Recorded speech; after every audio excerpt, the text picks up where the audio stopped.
Welcome back to my channel.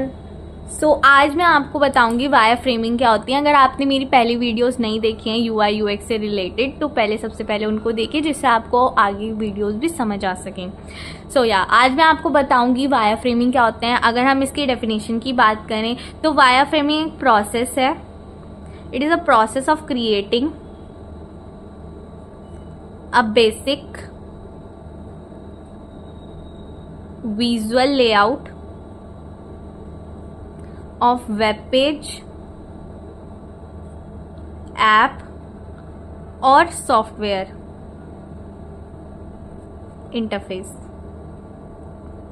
ठीक है, main thing it is like a blueprint. अगर आपको इंटरव्यू में कभी भी पूछा जाए तो सबसे पहले हमें ये वर्ड तो ज़रूरी बोलना है कि ये हमारा एक ब्लूप्रिंट होता है, या फिर हम कह सकते हैं अ रफ स्केच होता है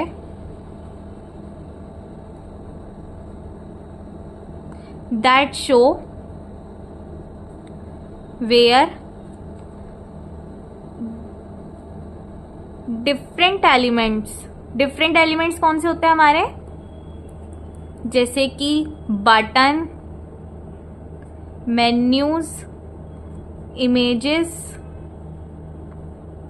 और टेक्स्ट कह सकते हैं हम, will be placed on the screen.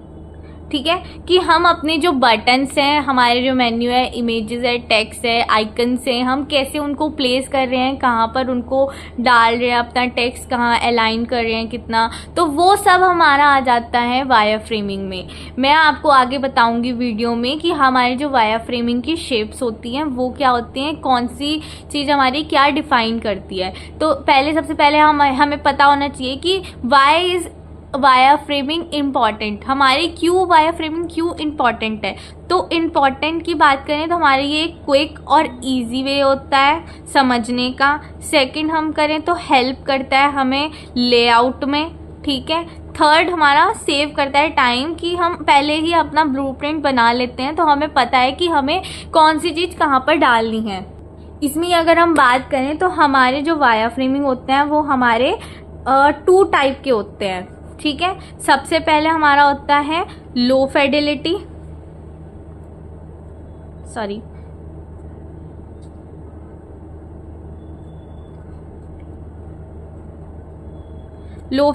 Wire frame और हाई फिडेलिटी वायर फ्रेम। ठीक है, लो फिडेलिटी वायर फ्रेम क्या होते हैं, हमारे जो बेसिक वायर फ्रेम होते हैं, मतलब जो सिंपल होते हैं, वेरी सिंपल, और एक रफ होते हैं। It might be hand draw और मेड विद बेसिक शेप्स। मतलब हम जब हाथ से ही अब पेपर पेन लेकर हम डिफाइन कर रहे हैं तो वो हमारे लो फिडेलिटी होंगे। और अगर हम कोई अपने सिस्टम पर और बहुत अच्छे फाइनल डिज़ाइन कर रहे हैं, उसमें कलर से डिफाइन कर रहे हैं, उसका फॉन्ट हम डिसाइड करके उसको डिज़ाइन कर रहे हैं, तो वो हमारे हो जाते हैं हाई फिडेलिटी वायर फ्रेम, जिसमें हम पेपर पेन का नहीं यूज़ करते, अपने सिस्टम का यूज़ करते हैं। वायर फ्रेम को बनाने के लिए काफ़ी सारे टूल अवेलेबल हैं, जैसे कि सबसे अच्छा टूल है हमारा, अगर हमें वायर फ्रेमिंग के साथ प्रोटोटाइपिंग भी करनी है तो उसके लिए हम फिग्मा यूज़ करते हैं। फिग्मा बहुत अच्छा टूल है हमारे यूआई यूएक्स के लिए। आगे मैं आपको और भी इसके बारे में बताऊंगी। तो अगर आपने मेरा चैनल सब्सक्राइब नहीं किया है तो सबसे पहले कीजिए, इस वीडियो को लाइक भी कीजिए अगर आपको अच्छी लगेगी।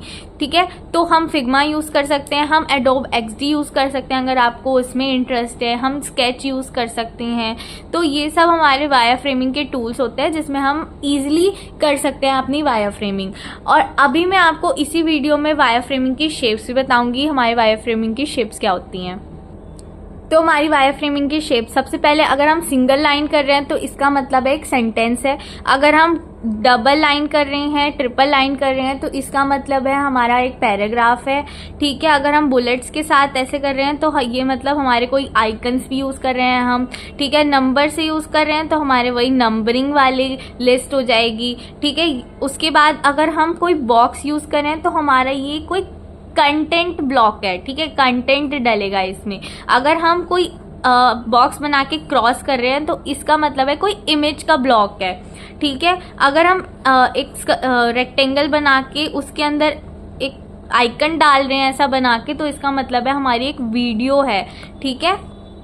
इसके बाद अगर हम ऐसे ब्लॉक बना के इसमें ऐसे कर रहे हैं तो इसका मतलब है टैब्ड ब्लॉक है, मतलब यहाँ पर कोई या तो बटन है या फिर हम कुछ भी उसमें ड्रॉप डाउन वगैरह डालने वाले हैं। अगर हम ऐसे करके ऐसे इसके अंदर लिख रहे हैं, बॉक्स बना के हम बटन लिख रहे हैं, तो इसका मतलब है कोई हमारा बटन है इसमें, ठीक है। और अगर हम सिंपल ऐसे लेआउट करके ऐसे लाइन डाल रहे हैं तो इसका मतलब है हमारे कोई बॉक्स है जिसमें हम अपनी इनपुट फील्ड डालेंगे, ठीक है। अगर हम रेक्टेंगल बना के ऐसे कर रहे हैं तो इसका मतलब है कोई डेट है, या फिर साथ में हम ऐसे बना के कुछ लाइन वगैरह डाल रहे हैं तो इसका मतलब कोई आइकन भी रहेगा हमारा जिसमें हम कैलेंडर से रिलेटेड कुछ भी डालेंगे, ठीक है। ये वाली शेप्स के आप या तो स्क्रीनशॉट ले लीजिए जिससे आपको आगे का पता चल जाए, ठीक है।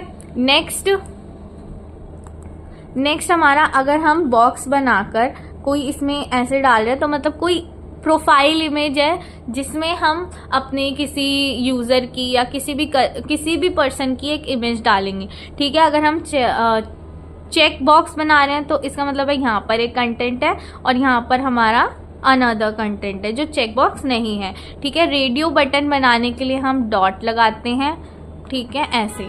तो ये हमारी कुछ बेसिक शेप्स होती हैं जो हम ज़्यादातर यूज़ करते हैं। सबसे ज़्यादा हमारी पैराग्राफ वाली या फिर सेंटेंस वाली यूज़ होती है, ठीक है, या फिर हमारी इमेज वाली, या फिर कोई बॉक्स जो हमारा कंटेंट से रिलेटेड है वो यूज़ हो रही है, ठीक है। सबसे ज़्यादा हमारी इमेज या फिर लाइन सेंटेंस वाली यूज़ होती है, क्योंकि सबसे ज़्यादा हम अपनी उसको डिफ़ाइन करने के, कोई ऐप को या कोई वेबसाइट को डिफ़ाइन करने के लिए ये वाली शेप्स यूज़ करते हैं। सो होप आपको मेरी ये वीडियो अच्छी लगी होगी। अगर आपको अच्छी लगे तो प्लीज़ इसको लाइक कीजिए, और आपने अगर मेरा चैनल सब्सक्राइब नहीं किया है तो प्लीज़ कीजिए, शेयर कीजिए, जिससे और हमारे व्यूज़ बढ़े, मैं और वीडियोज़ बनाने के लिए मोटिवेट हूँ। So thank you so much और मिलते हैं नेक्स्ट वीडियो में।